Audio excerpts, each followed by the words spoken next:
So LeBron and the Cavs home for Game 2 against the Atlanta Hawks on Wednesday night after a 104-93 win in the opener. A look ahead to Game 2 now with Lewis Johnson. The Cavaliers able to grab Game 1 from the Hawks, but afterwards LeBron said we played okay, but not up to our standards. Well, Coach Lewis, you look forward to Game 2. What are the most important improvements you need to make?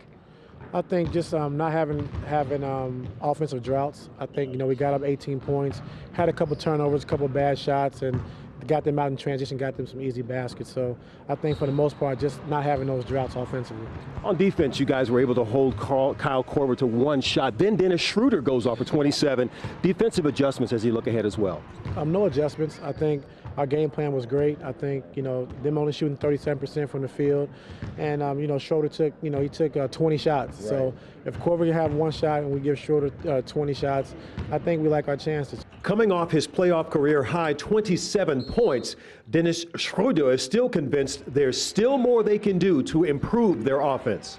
Yeah, myself and Jeff, we got to get better. Find Kyle Korver for the open threes. I think he's very dangerous, and he's a big picture what we do. There's not going to be dramatic things that we do differently. I think we can do a lot of things a little bit better, though, and we're going to need to. Boy, Lewis Johnson dipping into the deep German on I tell you what, Ernie, you and him wear the bow ties well, man. Thank you, man. We kind of enjoy that action. Yeah. I got a question for you. Yes, sir. You're Mike Budenholzer. How do you get Kyle Korver more shots? Well, you got to run him off more picks. I mean, that's all you can really do, Ernie. He's a great shooter, but he's a standing jump shooter. I'm not even sure I've ever seen him take more than one dribble. I don't think I've ever seen him take more than one dribble.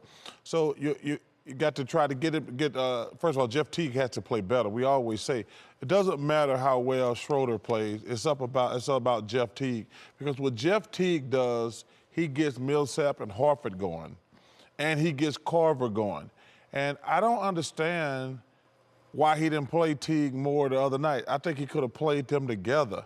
I don't think it has to be one or the other.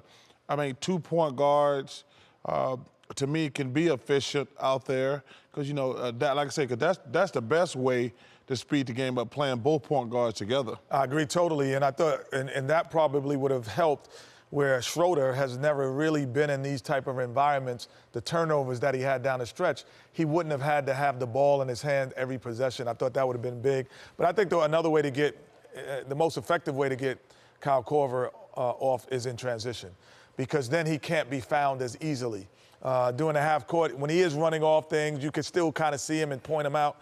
But when he's in transition and you're pushing the basketball, it's difficult to find guys like that. We had a guy in Houston, we had Matt Bullard, who was pretty much effective that way as well. But if you get him in transition, then he also can set picks in transition and get himself free as well for the ball handler. Kyle Korver is an option. It's a hell of an option to have, but if the main two guys ain't going, Millsap and Horford, it's all null and void. None of those guys play good. They still almost won the game. I agree Kyle Korver needs to come up more picks, but he needs to be a little bit more aggressive when he gets the ball instead of getting rid of it. I mean, been in the NBA a long time. You could dribble or you could do other things to get open, but Millsap and Horford, they got to step up. They don't step up, it won't, open up the game for the Hawks. Game 2, Wednesday night in Cleveland, right here, TNT.